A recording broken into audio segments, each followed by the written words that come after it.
दया हुई है।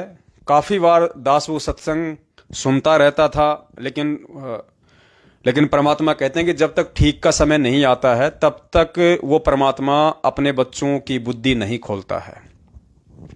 और परमेश्वर की वाणी है कि सब सुमरे अपने अनुमाना तो गति लखी न जाए। चाहे भगत चाहे कितना ही सत्संग सुनता रहे, रात दिन चाहे कान में ईयरफोन लगा के सत्संग सुनता रहे, तो परमेश्वर कहते हैं सब सुमरे अपने अनुमाना तो गति लखी न जाए। और कहे कबीर कृपया कर जन पर ज्यों की त्यों समझाए। जब उस कबीर परमेश्वर की, सतगुरु रामपाल जी भगवान की दया होगी, मेहर होगी, तभी हम उन चीजों को समझ सकते हैं, उनके सत्संगों में छुपे हुए उन गूढ़ रहस्यों को, उस सार को हम समझ सकते हैं। तो सबसे पहला जो गूढ़ रहस्य है, जो सार है, वो ये 1 मिनट का गुरुदेव का ये सत्संग है, जो ये साबित कर देगा कि वो पूर्ण परमात्मा, सारी सृष्टि का रचनहार कबीर परमेश्वर इस पृथ्वी पे 8 सितंबर 1951 के दिन एक अतिथि रूप में प्रकट हो चुका था, ना कि 1997 में आए थे। परमेश्वर ने अपने प्रकट होने की स्थिति बताई कि वो परमात्मा अतिथि रूप में भी प्रकट होता है, जब चाहे जहां वो प्रकट हो जाता है, अपने तत्व ज्ञान का प्रचार करता है, अपनी महिमा का बखान करता है और अपनी प्यारी आत्माओं को अपना ज्ञान पहुंचाता है अतिथि रूप में। और फिर पूज्य गुरुदेव भगवान ने बताया कि अतिथि वो होता है जिसके आने की तिथि यानी समय पूर्व निर्धारित ना हो, उसे कहते हैं अतिथि। एक बार फिर से सुन लीजिए, अतिथि शब्द को पूज्य गुरुदेव जी सत्संग में आपको समझाएंगे अभी कि अतिथि किसे कहते हैं, जिस रूप में वो परमात्मा आता है। अतिथि का मतलब जिसके आने की तिथि पूर्व निर्धारित ना हो, किसी को भी ना पता हो, उसे कहते हैं अतिथि रूप। तो पुण्यात्माओं, दास पहले मौखिक बता देता है, फिर आपको अच्छे से समझ में आ जाएगा कि हां, धरती पे वो कबीर परमात्मा 1997 में नहीं बल्कि 8 सितंबर 1951 में अतिथि रूप में प्रकट हो चुके थे। तो अतिथि की आपने परिभाषा सुन ली। आपको थोड़े समय में जब दास आपको मौखिक बता देगा, उसके बाद में आप गुरुदेव के सत्संग से भी सुनेंगे कि अतिथि की परिभाषा क्या होती है। अतिथि यानी जिसके आने की तिथि पूर्व निर्धारित ना हो, जो अचानक से आ जाए, बिना बताए आ जाए, किसी को भी मालूम ना हो, उसे कहते हैं अतिथि। तो पुण्यात्माओं, 1997 में वो परमात्मा आएगा, ये तिथि तो पहले से निर्धारित थी। 650 साल पहले ही उस कबीर परमेश्वर ने धर्मदास जी के माध्यम से 1997 में जब कलयुग के 5505 वर्ष बीतने थे, परमात्मा ने पहले ही वो तिथि निर्धारित कर दी थी कि जब आवे 5505 तब ये वचन मेरा होगा साचा। महापुरुष फरमान तब जग तारन को आए, 5000 और 500 जब कलयुग बीत जाए। तो 1997 में वो परमेश्वर नहीं आया, वो परमात्मा 8 सितंबर 1951 के दिन ही अतिथि रूप में प्रकट हो चुके हैं अतिथि। क्योंकि 1997 वाली जो तिथि है वो पूर्व निर्धारित थी, सबको पता था। कबीर सागर में 650 साल पहले ही लिपिबद्ध करवा दिया था परमेश्वर ने कि मैं 1997 में जब कलयुग के 5505 वर्ष बीत जाएंगे तो मैं आऊंगा। और वाणियों के रूप में भी परमात्मा ने लिखा दिया था कि जब आवे 5505 तब ये वचन मेरा होगा साचा, कि मेरा 13वां जो पंथ है 1997 में चलेगा। ये तो पूर्व निर्धारित हुआ, लेकिन 8 सितंबर 1951 के दिन वो परमात्मा आएगा, ये तिथि पूर्व निर्धारित नहीं थी। तो 8 सितंबर 1951 के दिन वो परमात्मा संत रामपाल जी भगवान के रूप में जिस भूमिका में आए हैं, जिस रोल में आए हैं, वो है अतिथि वाली भूमिका। अतिथि जिसके आने की तिथि पूर्व निर्धारित ना हो। 8 सितंबर 1951 का जिक्र कि वो परमात्मा संत रामपाल जी भगवान के रूप में आएंगे, उस तिथि का कहीं कोई जिक्र नहीं है। किसी भी वेद शास्त्र कुरान पुराण में उस तिथि का जिक्र नहीं है, क्योंकि परमेश्वर अपने गुण, अपने स्वभाव वश कि वो परमात्मा अतिथि रूप में जब चाहे जहां प्रकट हो जाते हैं, तो वो जो तिथि है उस अतिथि के आने की वो है 8 सितंबर 1951। तो सुनिए परमपिता परमेश्वर जी के मुख कमल से, फिर आपको विश्वास हो जाएगा कि भैया 1997 वाली जो तिथि है वो तो पहले से निर्धारित थी, और 8 सितंबर 1951 वाली तिथि पहले से निर्धारित नहीं थी। वो परमात्मा अतिथि रूप में धरती पे 8 सितंबर 1951 के दिन ही प्रकट हो चुके हैं। सुनिए गुरुदेव के मुख कमल से, फिर आपको यकीन होगा कि हाँ, आज हमारे पूज्य गुरुदेव सतगुरु रामपाल जी भगवान अतिथि वाली भूमिका में धरती पे प्रकट हैं।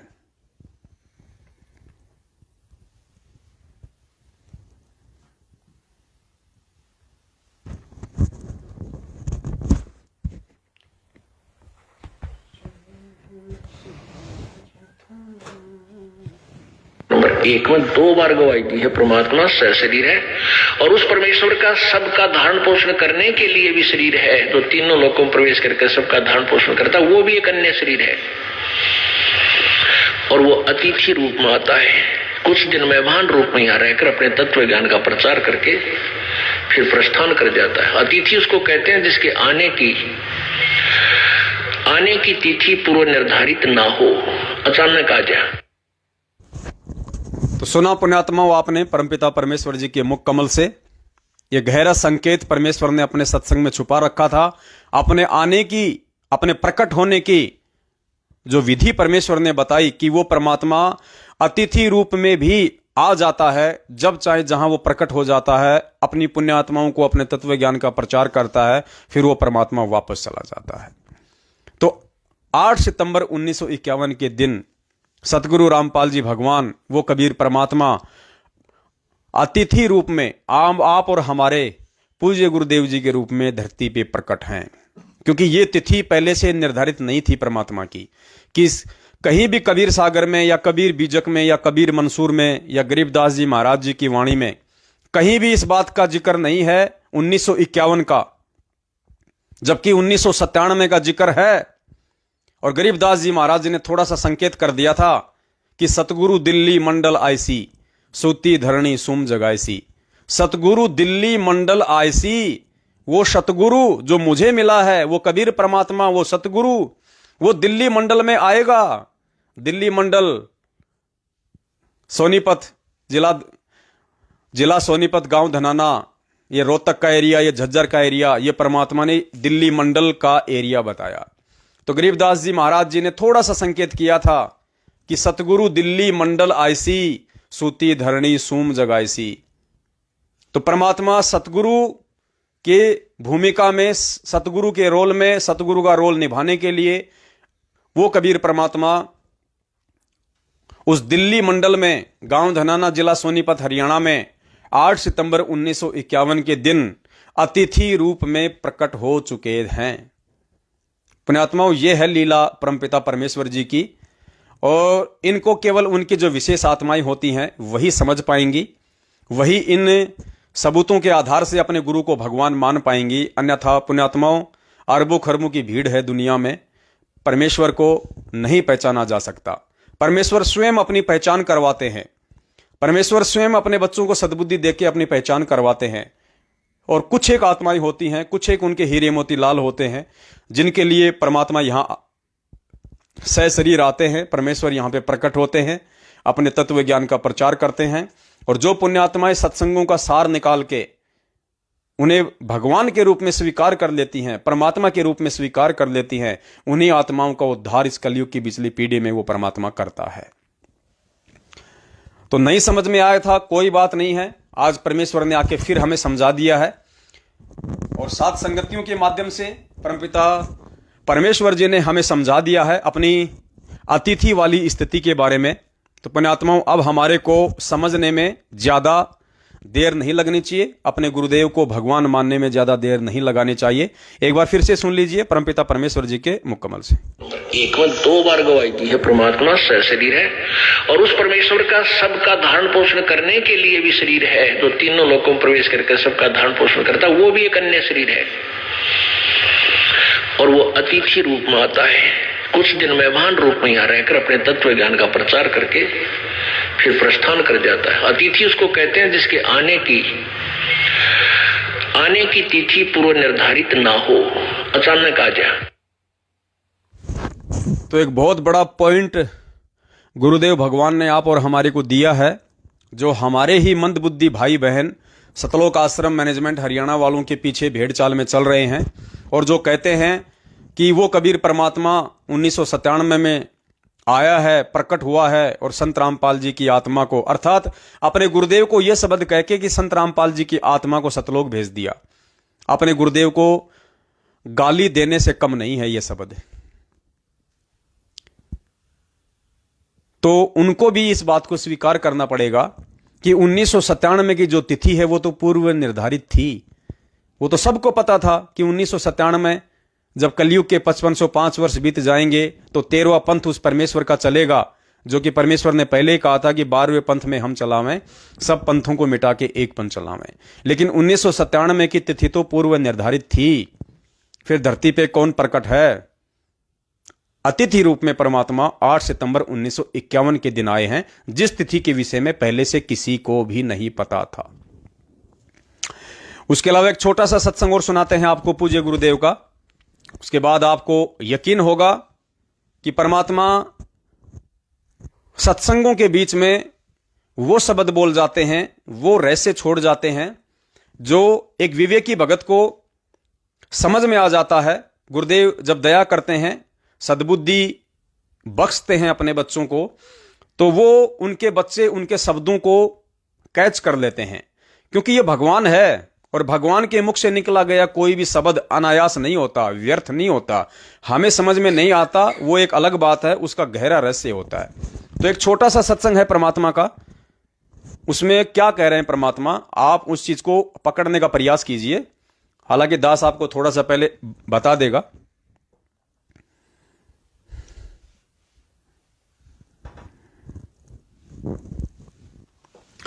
परमेश्वर ने 650 साल पहले की कुछ लीलाओं का जिक्र किया है हल्का सा, जैसे कमाल को जीवित करना, कमाली को जीवित करना।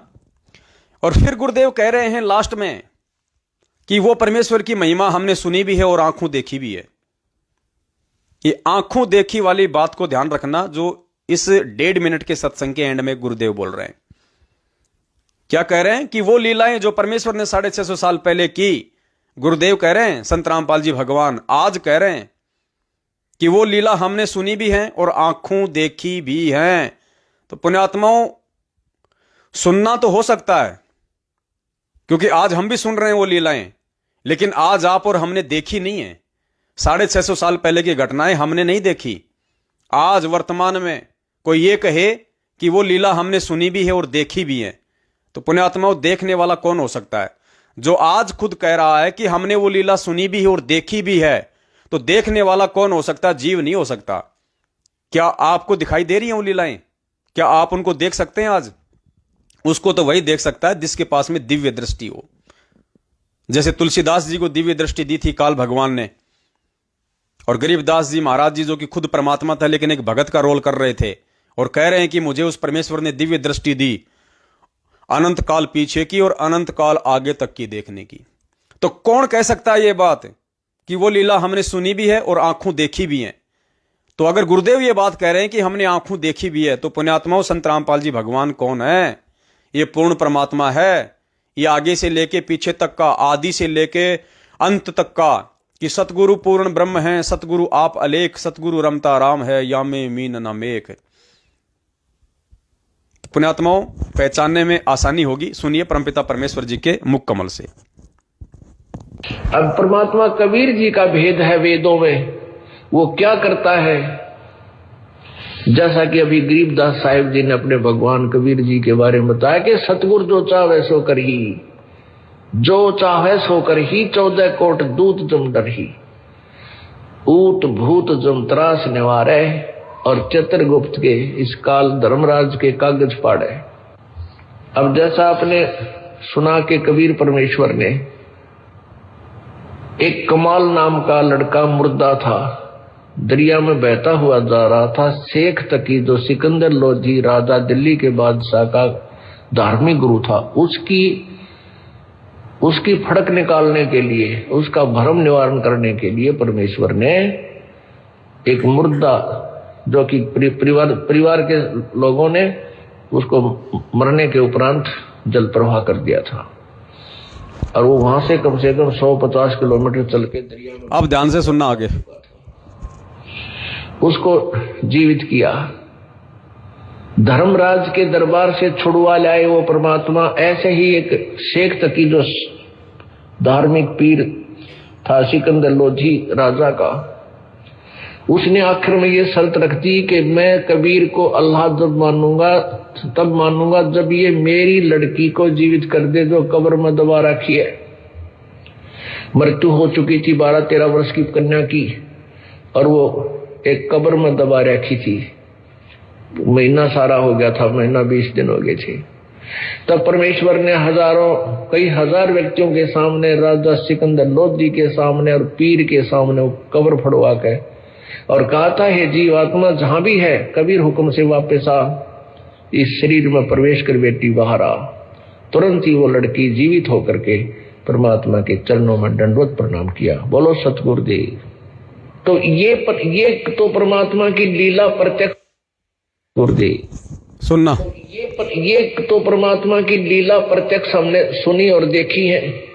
अब वेद गवाही दे रहे हैं इसकी। एक बार फिर से सुनना, परमपिता परमेश्वर जी के मुख कमल से सतगुरु रामपाल जी भगवान कह रहे हैं कि ये कबीर परमेश्वर जी की लीला तो हमने सुनी है और आंखों देखी है। अगर आज गुरुदेव ये बात कह रहे हैं कि हमने आंखों देखी है, तो सांसारिक दृष्टि से तो गुरुदेव 8 सितंबर 1951 को प्रकट हुए हैं, जबकि ये तो 650 साल पहले की घटना है। तो आज आंखों से कौन देख सकता है? आज भी आंखों से वही देख सकता है जिसने स्वयं वो लीलाएं की थी, जिसने स्वयं कमाल और कमाली को जीवित किया था। सुनिए, तो ये तो परमात्मा की लीला प्रत्यक्ष हमने सुनी और देखी है। अब वेद गवाही दे रहे हैं इसकी। तो पुण्यात्माओं, सत्संगों में ही परमात्मा ने अपने परमेश्वर होने के विषय में सारे गूढ़ रहस्य छुपा रखे हैं। अब जरूरत है कि उनको समझने की, और सतगुरुदेव जी के सत्संगों के जो रहस्य हैं, जो सार है, पुण्यात्मा भी तब तक नहीं समझ में आ सकता चाहे कोई कितना ही कानों में लीड लगा के रात दिन सत्संग सुनता रहे, जब तक कि वो आत्मा अपने गुरु भगवान को परमात्मा के रूप में स्वीकार नहीं करती है, तब तक उसको ये सारी चीजें समझ में नहीं आ सकती हैं।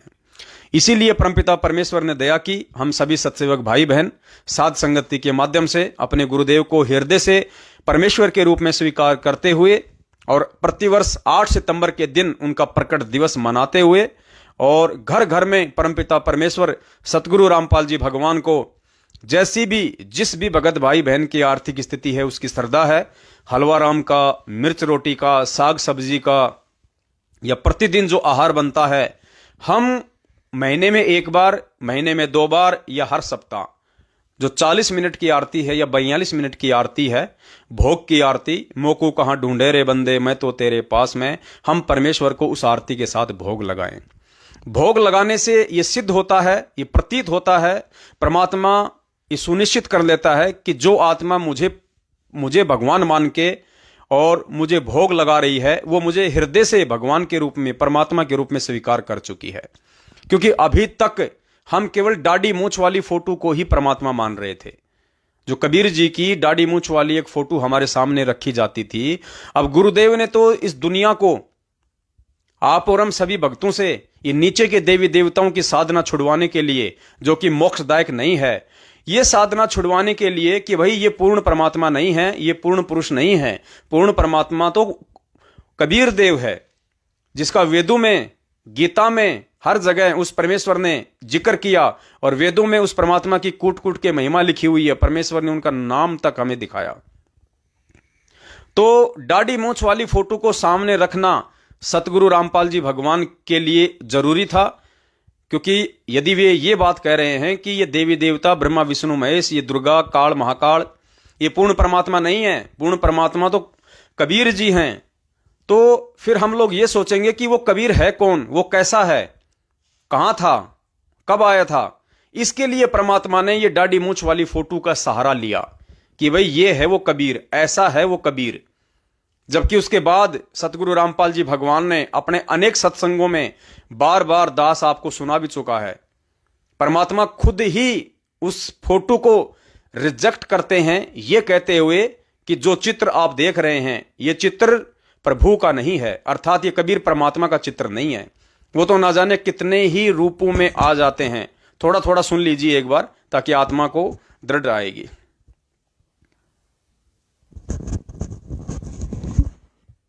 होंगे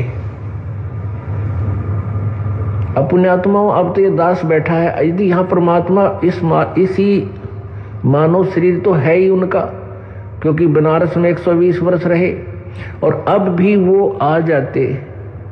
जो हम चित्र देखते हैं प्रभु का, ऐसा चित्र नहीं है। वो तो ना जाने कितने स्वरूप है उस मालिक के, वो किसी भी रूप में आकर के अपना ज्ञान बताता है, अपनी प्यारी आत्माओं को अपने चरणों में लगा के भक्ति करवा के सतलोक ले जाता है। अब आज हम भगवान की तलाश कर रहे हैं, और परमात्मा क्या अनमोल वस्तु है, क्या अनमोल है, कितना उसके अंदर गुण है। यदि आज हमें वो मिल जाए, आपके सामने आ जाए, तो आपकी क्या स्थिति होगी। एक बार सोचना, जो भक्त आत्माएं हैं गहराई से सोचे। अब जैसे भूखे को भोजन सामने मिल जाए और निर्धन को सामने धन की थैली नजर आवे, तो कैसी तड़फ होगी उसकी। प्यासे को पानी मिल जावे तो कैसी श्रद्धा करेगा, टूट कर पड़ेगा उसके ऊपर। धन है तो ठाकर सीने का यूं देख कर भाग लेगा, छुपा जो कि इसने कोई देख ना ले। और सामने भोजन है तो ऐसी सब टूट के पड़ जाएगा, फटाफट खाएगा, अपनी जान बचाएगा।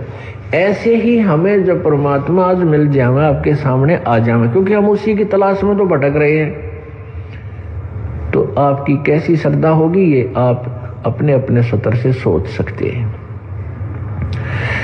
अब वो भगवान यहाँ आ जाए, अरदास के स्थान पर बैठकर सत्संग करने लग जाए, क्योंकि ज्ञान तो देना ही पड़ेगा। पुण्यात्मा स्पष्ट कर दिया परमात्मा ने कि वो भगवान अब आ जाए और दास के स्थान पे बैठ के सत्संग करने लग जाए, क्योंकि सत्संग तो देना ही पड़ेगा, ज्ञान तो देना ही पड़ेगा परमात्मा ने। तो आ जाए और इस दास के रूप में आ जाए, क्योंकि ज्ञान तो देना ही पड़ेगा। तो परमात्मा तो आएगा इसका मतलब, और किसी न किसी रूप में आएगा। अब निष्कर्ष ये निकालना है कि वो परमात्मा सतगुरु रामपाल जी भगवान के रूप में ही आए हुए हैं। अब इतना हमें गुरुदेव समझाने का प्रयास कर रहे हैं, बस इतना सा फर्क है कि परमात्मा खुद नहीं कह रहे कि मैं ही हूं वो कबीर परमात्मा। इस बात को समझाने के लिए ही, हमारे दिलो दिमाग में दृढ़ निश्चय पैदा करने के लिए ही कि वो कबीर परमात्मा मैं खुद हूं, ये अनमोल तत्व ज्ञान युक्त सत्संग पिछले 27 वर्षों से परमात्मा कर रहे हैं। इतना संघर्ष परमार्थ के लिए निस्वार्थ भाव से, इतना बड़ा संघर्ष दुनिया में और कोई नहीं कर सकता सिवाय उस कबीर परमेश्वर के। और बीच बीच में परमात्मा ने कितने गहरे प्रमाण छोड़ दिए हैं कि वो कबीर परमात्मा इस धरती पे मैं खुद ही हूं। दूसरा, जो दाढ़ी मूछ वाली फोटो है, वो खुद कबीर परमेश्वर की नहीं है, वो तो केवल एक बनावटी है, एक इमेजिन है, एक सपोजिशन है। खुद यहां कह रहे हैं गुरुदेव दाढ़ी मूछ वाली फोटो के विषय में, सुन लीजिए। उसके बाद आपको यकीन हो जाना चाहिए कि दाढ़ी मूछ वाली फोटो का प्रयोग केवल परमात्मा ने इसलिए किया ताकि हमें ये पक्का हो सके कि कोई कबीर भगवान है, जिसके विषय में संत रामपाल जी महाराज जी बार बार वेदों में दिखाते हैं, गीता जी में पढ़ाते हैं। तो कौन है वो कबीर परमात्मा, कैसा है? तो गुरुदेव ने दाढ़ी मूछ वाली फोटो का सहारा लिया। अगर वो दाढ़ी मूछ वाली फोटो दिखा के ना कहें कि ये कबीर है, तो हम ब्रह्मा विष्णु महेश को, देवी देवताओं को जिंदगी में नहीं छोड़ सकते। हम ये कहेंगे कि जिसकी फोटो ही नहीं है, हम कैसे मान ले कि वो भगवान है? इसलिए हमसे नीचे की साधना छुड़वाने के लिए सतगुरु रामपाल जी भगवान ने उस दाढ़ी मूछ वाली फोटो का सहारा लिया, और उसके बाद परमात्मा ने सत्संगों में बीच बीच में खुद ही दाढ़ी मूछ वाली फोटो को रिजेक्ट कर दिया, ये कहकर कि ये तो इमेजिन है, ये जो फोटो जो तुम देख रहे हो ये इमेजिन है, सपोजिशन है, ये तो हाथ से बनाया हुआ है। और फिर परमात्मा कह रहे हैं कि 650 साल पहले वो परमात्मा जिस रूप में आए वो तो तुमने देखा नहीं। गुरुदेव कह रहे हैं सत्संग में कि 650 साल पहले वो परमात्मा जिस रूप में आए थे वो तो तुमने देखा नहीं आज वालों ने। तो हमने देखा क्यों नहीं? जब गुरु जी खुद कह रहे हैं और अपने ऊपर फोटो लगा रहे हैं, गुरु गोविंद वाली फोटो में ऊपर वो दाढ़ी मूंछ वाली फोटो लगा रखी है, बार बार कहते हैं कि ये कबीर जी हैं, ये कबीर जी हैं। और यहां गुरु जी कह रहे हैं कि 650 साल पहले परमात्मा जिस रूप में आए थे वो तो तुमने देखा नहीं। तो फिर अगर हमने नहीं देखा तो फिर ये दाढ़ी मूंछ वाली फोटो कौन है, फिर ये किसकी फोटो है? तो पुण्यात्माओं, ये संकेत हैं जो हमें समझने पड़ेंगे। और फिर गुरुदेव कह रहे हैं कि आज अगर वो आ जाए तो तुम उसको मानो नहीं, तो बताओ फिर बात कैसे बनेगी। अर्थात आज वो खुद वो कबीर परमात्मा संत रामपाल जी भगवान के रूप में धरती पे प्रकट है। तो दो कंसेप्ट परमात्मा ने इसमें किए हैं क्लियर। सबसे पहला तो ये कि जो फोटो हम मानते हैं कि ये कबीर भगवान की है, दाढ़ी मूंछ वाली, परमात्मा ने खुद इस फोटो को रिजेक्ट कर दिया है। और परमात्मा ने संकेत दे दिया कि जून के महीने में जो इसको भगवान मान के और इसका प्रकट दिवस मनाएगा वो मेरा भगत नहीं है। और दूसरा, परमात्मा ने ये क्लियर कर दिया कि 650 साल पहले जब परमात्मा जिस रूप में आए थे वो तुमने देखा नहीं। तो फिर ये फोटो स्वतः ही रिजेक्ट हो जाती है, दाढ़ी मूंछ वाली। सुनिए। यदि इस दास के स्थान पर आज कबीर परमेश्वर भी आ जाते, क्योंकि जिस समय कबीर परमेश्वर जिस रूप में आए थे वो तो तुमने देखा नहीं, वर्तमान वाला ने। और वो परमात्मा किस रूप में आए थे, ये तो जो हमने चित्र बना है तो हमारा एक अपना इमेजन है, अपना सपोजिशन है, अपना माना हुआ बनाया है। लेकिन वो परमात्मा अब आ जाए तो जिस रूप में वो पहले आया था वो तो तुमने देखा नहीं, और ईब जिस मारा उसने तो मानो को नहीं। जिस रूप में परमात्मा 650 साल पहले आए थे वो तो तुमने देखा नहीं, और आज जिस रूप में आ जाए उसको तुम मानो नहीं, तो पुण्यात्मा फिर मोक्ष होगा कहां से? तो इन सारे सत्संगों का निष्कर्ष निकाल के हमने इस मोड़ पे पहुंच जाना चाहिए कि धरती पर 8 सितंबर 1951 से खुद वो कबीर परमात्मा सशरीर प्रकट है, अतिथि रूप में प्रकट है और संत रामपाल जी भगवान के रूप में प्रकट है। एक और प्रमाण इसके अलावा, उस प्रमाण को जानने से पहले बहुत ही अहम प्रमाण है, उसको भी नकारा नहीं जा सकता, चाहे कोई कितनी ही कोशिश कर ले, भगवान तो भगवान रहेगा। 8 सितंबर को आया है तो 8 सितंबर से ही भगवान रहेगा। लेकिन उससे पहले हम बंदी छोड़ की महिमा का एक शब्द उच्चारित करेंगे। आप जितने भी भगत भाई बहन लाइव देख रहे हैं, सहपरिवार हैं, अकेले हैं, आप भी परमेश्वर की महिमा का गुणगान करें जहां भी आप हैं। सतसंग मोक्ष की दारा, कोई समझ राम का प्यार। सतसंग मोक्ष की दारा, कोई समझ राम का। सतसंग मोक्ष की दारा, कोई समझ राम। सतसंग समझी मीरा बाई, करी सतनाम की कमाई। सतसंग समझी मीरा बाई, करी सतनाम की। गुरु रविदास की शरणा आई, तब पाया मोक्ष द्वारा। सतसंग मोक्ष की दारा, कोई समझ राम का है। सतसंग मोक्ष की दारा, कोई समझ राम का।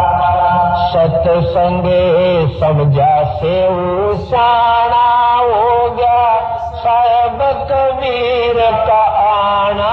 सतसंग समझा से ऊंचा हो गया, साहेब कबीर का आना।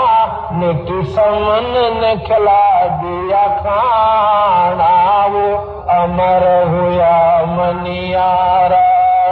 सतसंग मोक्ष की दारा, कोई समझ राम का प्यारा। सतसंग मोक्ष की दारा, कोई समझ राम का प्यारा। सतसंग समझा अब्राहिम सुल्तानी, तज गया बलख बोखारा राजधानी। सतसंग समझा अब्राहिम सुल्तानी, तज गया बलख बोखारा राजधानी। वो पागे मोक्ष निशान, अभिमानी सतगुरु ने पार उतारा है। सतसंग मोक्ष की धारा कोई समझ राम का प्यारा है। सतसंग मोक्ष की धारा कोई समझ राम का प्यारा। सतसंग ना समझा रावण अभिमानी कर मर गया करवा के कुण बागानी। सतसंग ना समझा रावण अभिमानी करवा के कुण बागानी। मंदोदरी थी सानी ले लिया मुनीन्द्र गुरु का सहारा है। सतसंग मोक्ष की कोई समझ राम का प्यारा है। सतसंग मोक्ष की धारा कोई समझ राम का प्यारा। सतसंग ना समझा कंस करोधी बिन सतसंग बुद्धि हो जा बोधी। सतसंग ना समझा कंस करोधी बिना सतसंग बुद्धि हो जा बोधी। ना जगह छुपण ने छोड़ी जब आकर सन ने मारा है। सतसंग मोक्ष की धारा को समझ राम का प्यारा है। सतसंग मोक्ष की धारा को समझ राम का प्यारा। सतसंग ना समझा हरना कुछ अन्यायी राम के जनते रड़ लगाई। सतसंग ना हरना कुछ अन्यायी राम के जन से रड़ जगाई। बिन सतसंग छाती तोड़वाई हरि ने धरा रूप जगत से न्यारा है। सतसंग मोक्ष की धारा को समझ राम का प्यारा है। सतसंग मोक्ष की धारा को समझ राम का प्यारा। सतसंग समझा नानक देव कीनी गुरु चरणा की सेव। सतसंग समझा नानक देव गुरु चरणा की सेव। तार दिया लोक लाज का लेव किया साहेब कबीर गुरु प्यारा। सतसंग मोक्ष की धारा कोई समझ राम का प्यारा है। सतसंग मोक्ष की धारा कोई समझ राम का प्यारा। सतसंग समझा ज्ञानी मोर दवाज संग में लड़का कमर बैज। सतसंग समझा ज्ञानी मोर संग में लड़का कमर बैज। रानी ने पूरा किया फर्ज धरा बेटे के सर आ रहा है। सतसंग मोक्ष की धारा को समझ राम का प्यारा है। सतसंग मोक्ष की धारा को समझ राम का। सतसंग समझी भैन कमाली कर्मा बाई जाटड़ी लाली। सतसंग समझी भैन कमाली कर्मा बाई जाटड़ी लाली। वह सबड़ी गई ना खाली मिल रामचंद्र अवतारा है। सतसंग मोक्ष की समझ राम का प्यारा है। सतसंग मोक्ष की धारा को समझ राम का प्यारा। सतसंग समझा माँ से बाल भरू मिल गए नारद मुनि से गुरु। सतसंग समझा माँ से बाल धरू मिल नारद मुनि से गुरु। अब जीऊं चाहे मरो ऋषि जी न उल्टा कदम हटा रहा है। सतसंग मोक्ष की धारा कोई समझ राम का प्यारा है, सत्संग मोक्ष की धारा, कोई समझ राम का प्यारा। सत्संग समझा धना जाट, जिसने बीज दिया था बाट, सत्संग समझा धना जाट, जिसने बीज दिया था, नगाली नाम देव ने घाट, बना विठल सर्जन आ रहा है, सत्संग मोक्ष की धारा, कोई समझ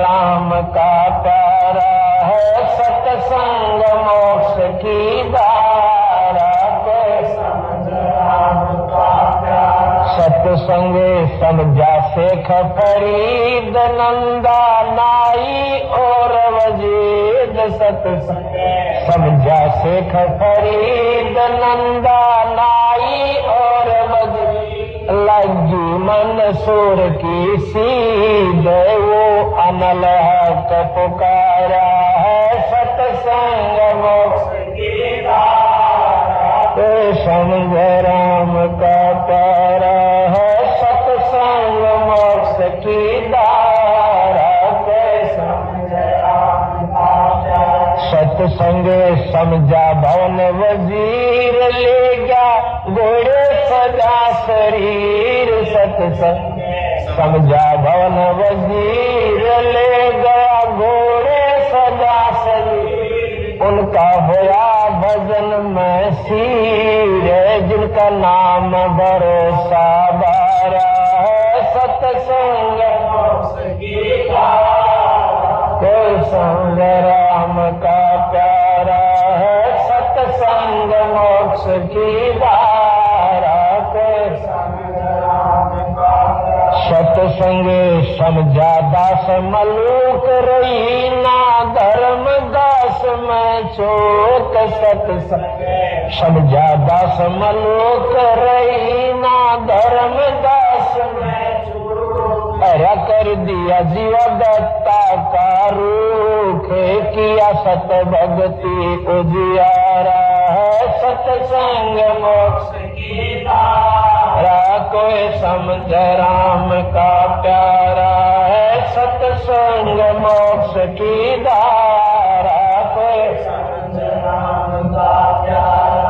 सत्संग समझा दादू खास गीसा, संत से जीता दास, सत्संग समझा दादू खास गीसा, संत से जीता दास, करी गरीब दास की ख्यास, मिल आप कबीर करता रहा है, सत्संग मोक्ष की धारा, कोई समझ राम का प्यारा है, सत्संग मोक्ष की धारा, कोई समझ राम, सत्संग मोक्ष की धारा, कोई समझ राम का प्यारा है, सत्संग मोक्ष की धारा, कोई समझ राम का प्यारा। सत्संग बंदी छोड़ सतगुरु रामपाल जी भगवान की जय हो। सत्साई पुण्यात्माओं, दया परमपिता परमेश्वर जी की